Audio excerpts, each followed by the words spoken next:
Comme l'a dit Julie Sefou, Jean-Paul Sassa, coordonnateur du forum Congo Challenger Science, et l'invité du journal, il est également chercheur en économie. Vous venez d'organiser la première édition de ce forum. Nous voulons savoir, c'est quoi Congo Challenger Science? Merci madame. Le forum Congo Challenge Science est une rencontre d'envergure nationale destinée à réunir une fois chaque année les étudiants et jeunes chercheurs les plus brillants dans le domaine des sciences économiques. Ok, pour cette première édition, les exigences de la recherche sur la frontière du savoir, c'était le thème principal, mais il y a eu quand même des sessions au cours de ce forum, 2 sessions si je ne me trompe. Qui étaient les orateurs de cette session? Oui, donc le format du forum s'est organisé autour de 2 sessions principales. La première session a porté sur la bataille des idées, les grands enjeux en économie et les perspectives. C'est un thème qui a été animé par le professeur Matata Mponyo, qui est l'initiateur du forum Congo Challenge Science. Et dans cette première session, il y avait également un commentaire qui a été présenté par le professeur Vincent Ngonga Ndinga. Et ensuite, il y avait une série d'ateliers sur l'apprentissage du logiciel LaTeX. Et les après-midi, il y avait une deuxième session qui a porté sur les processus à suivre pour faire en sorte qu'on ait un Congolais ou en général un Africain mobilisable d'ici 100 ans. Est-ce que c'est possible? Qui a été annulé par le professeur Ngonga. Est-ce que c'est possible qu'on ait un Congolais nobilisable d'ici 100 ans dans le domaine de l'économie, alors qu'en Afrique, jusqu'à présent, on n'en compte presque pas ou pas? Oui, en Afrique, jusqu'à là, on n'a pas de prix Nobel africain en économie. Mais ce qui était intéressant, c'est que l'orateur, le professeur Matata, a démontré les différents processus à suivre pour accéder à ces sacres. Et donc les étudiants ont compris l'écart qui sépare leur état actuel et l'idéal, donc l'obtention de ces prix. Donc l'effort à fournir est énorme.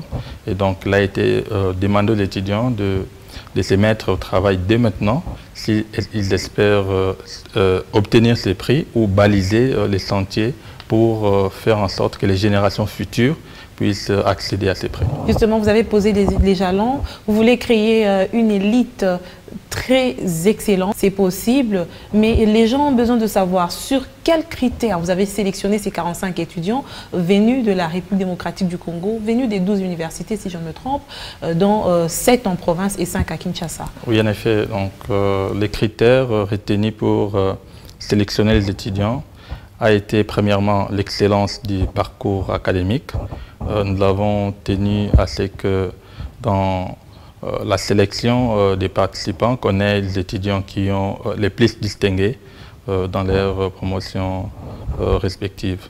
Et en deuxième lieu, nous avons veillé à ce que les participants à ces premiers forums aient un bon témoignage, notamment l'attitude, oui, la moralité, l'éthique des étudiants, mais aussi savoir si les étudiants sont réellement passionnés par la recherche. Ah, ce sont des critères sur lesquels vous avez tenu justement à sélectionner ces étudiants, mais sur quel principe se fonde Congo Challenger Science? Oui, il y a des principes fondamentaux qui fondent, qui gouvernent les activités de Congo Challenge Science. Le premier principe, c'est la dimension scientifique, la scientificité.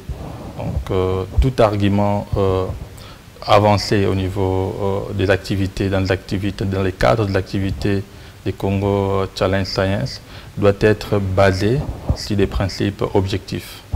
Et le deuxième principe, c'est l'actualité, faire en sorte que les différents paradigmes ou théories évoquées puissent aider à comprendre, à voir sous une nouvelle lumière les réalités vécues dans nos pays d'origine. Êtes-vous satisfait de cette première édition? Que peut-on attendre pour la prochaine édition? Oui, pour la première édition, nous sommes très satisfaits de voir l'émergence d'une interaction entre les différents étudiants les plus brillants. Et comme l'a dit son initiateur, c'est une activité qui s'inscrit dans les longs termes. Donc on investit non pas dans les visibles, mais dans l'immatériel. Donc c'est un processus de long terme et on espère que cette activité sera à l'origine d'un réseau de compétences, non seulement au niveau interne, mais au niveau continental. Un réseau qui sera mis à profit au pays justement pour son développement. On espère que ça sera le cas. Oui, c'est notre espérance également. Vous avez suivi juste avant cet invité le résumé justement de cette première édition de Congo Challenger Science dans un reportage. Madame, Messieurs, merci encore une fois de nous avoir suivis.